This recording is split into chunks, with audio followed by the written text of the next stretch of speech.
Allez, salut à tous.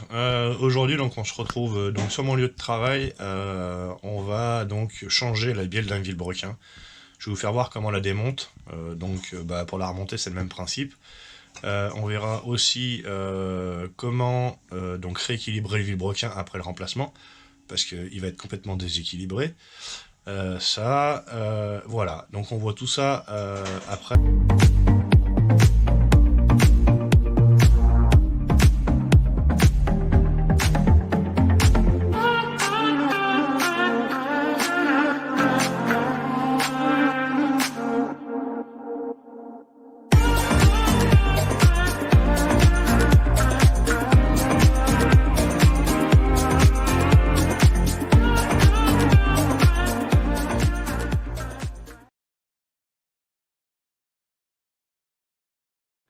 Allez, donc nous revoici. Donc là, on est sur la presse actuellement. On va donc sortir l'ancienne bielle.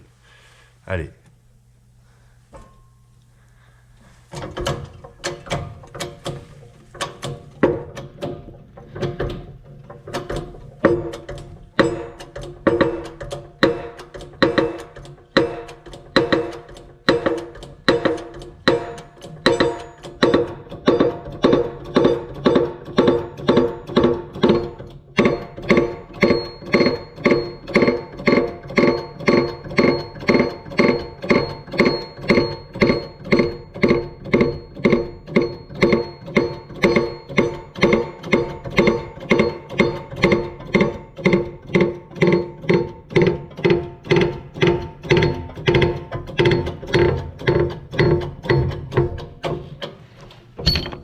Et voilà. Donc voilà, la bielle est sortie. Je vais vous faire voir tout ça. Hop. Donc voilà, on a donc le maneton qui est là.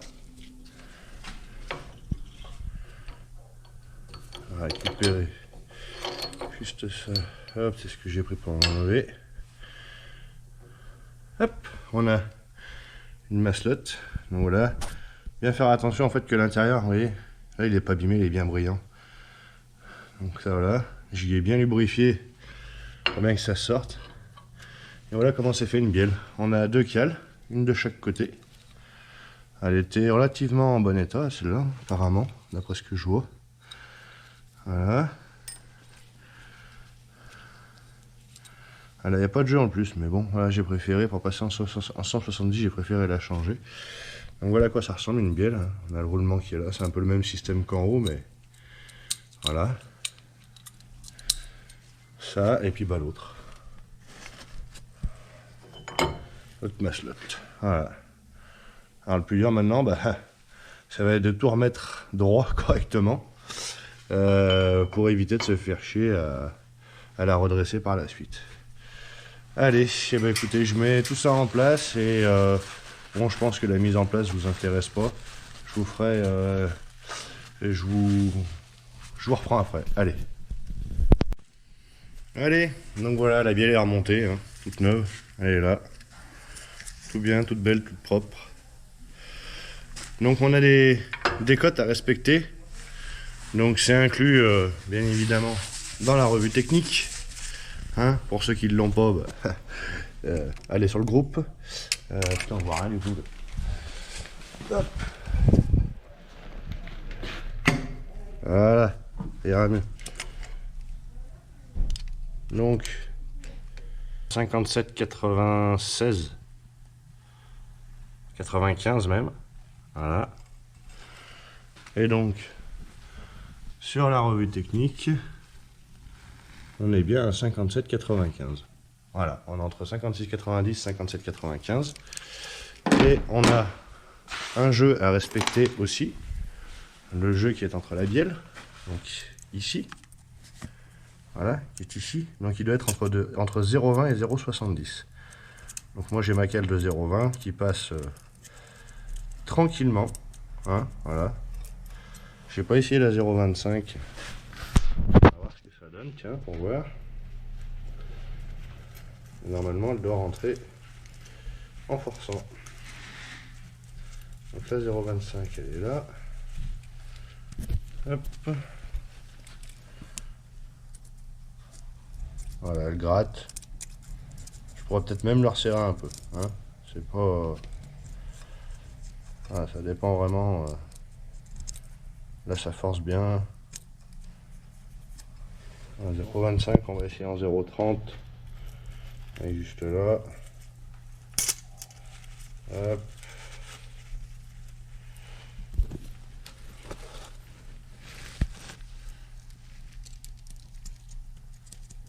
0,30, elle passe bien là. Ah, et là, j'ai un côté où ça force. Alors, après, la masse, c'est peut-être un défaut, c'est possible. Hein. Mais voilà, je vais voir peut-être la resserrer un petit peu, j'en sais rien encore. Allez, ben voilà, ça sera tout pour aujourd'hui. Et puis, on se retrouve pour l'équilibrage du vélo. Salut!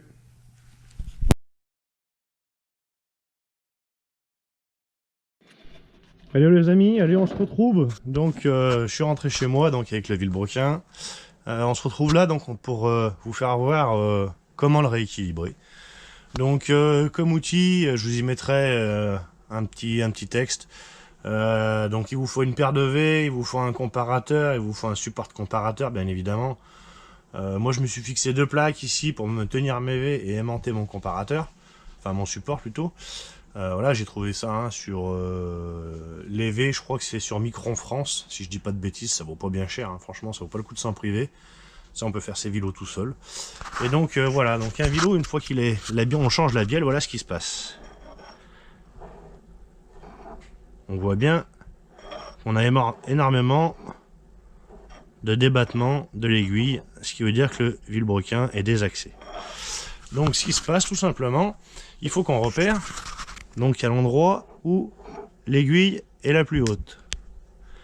Donc l'aiguille quand elle est la plus haute, pardon, hop. Vous voyez quand je monte, l'aiguille elle va dans ce sens là. Donc on va regarder. Hop, voilà, on a vu. Hop, là elle s'est arrêtée, donc on est au point le plus haut. Donc au point le plus haut, on va le noter. On va prendre, tiens, un petit marqueur blanc. Hop, et donc il est là. Vous voyez, juste là. Donc on va faire un petit trait blanc ici. Voilà. Et donc qu'est-ce que ça veut dire? Hop, et ben ça veut dire en fait que donc par rapport à ma trace ici, donc par rapport à ma trace qui est ici, cette masse elle est plus haute que celle-là. Donc elle est, si vous voulez, elle est, en exagérant, elle est comme ça. Donc il va falloir taper sur cette masse pour la redescendre et pour faire tourner tout ça tout rond. Donc pour ça, normalement il faut un marteau en bronze que moi j'ai pas. Moi je me suis, voilà, j'ai un vieux marteau en bois comme ça. Voilà, il faut quelque chose, une matière qui soit souple pour pas abîmer le Villebrequin. Si on prend un marteau standard, on défonce les maslottes, donc c'est mort, c'est pas bon. Donc voilà, moi je prends ça en fait tout simplement. Donc voilà, allez, bon, je me fais ça seul, tranquille, parce que ça prend du temps, et puis je vous reprends après. Allez, à tout à l'heure. Allez, voilà, donc c'est tout bon, hein. Voilà, je vais vous faire voir hein, quand même. Hein.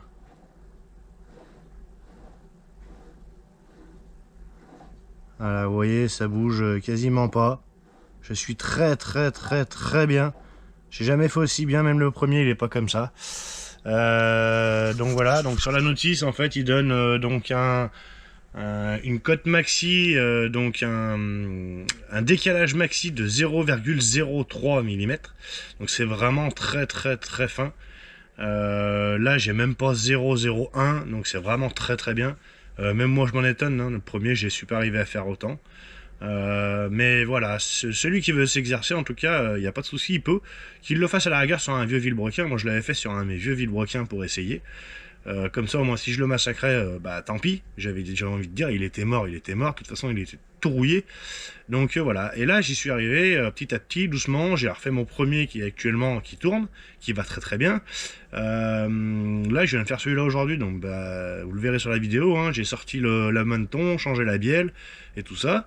Donc pas de souci de ce côté-là. Et là, voilà, je suis chez moi, je viens de le rééquilibrer. Bon, ça m'a peut-être pris quand même une bonne demi-heure, 3/4 d'heure, hein, parce qu'il faut y aller à tâtons, il faut taper fort sans taper trop fort non plus, parce que sinon ça peut bouger vite. Donc voilà, Bah écoutez, moi dans la description, je vous mettrai exactement, alors peut-être pas dans la description, mais dans la vidéo, je vous mettrai exactement ce qu'il faut pour faire quoi. Je pense que ça pourra aider à certains.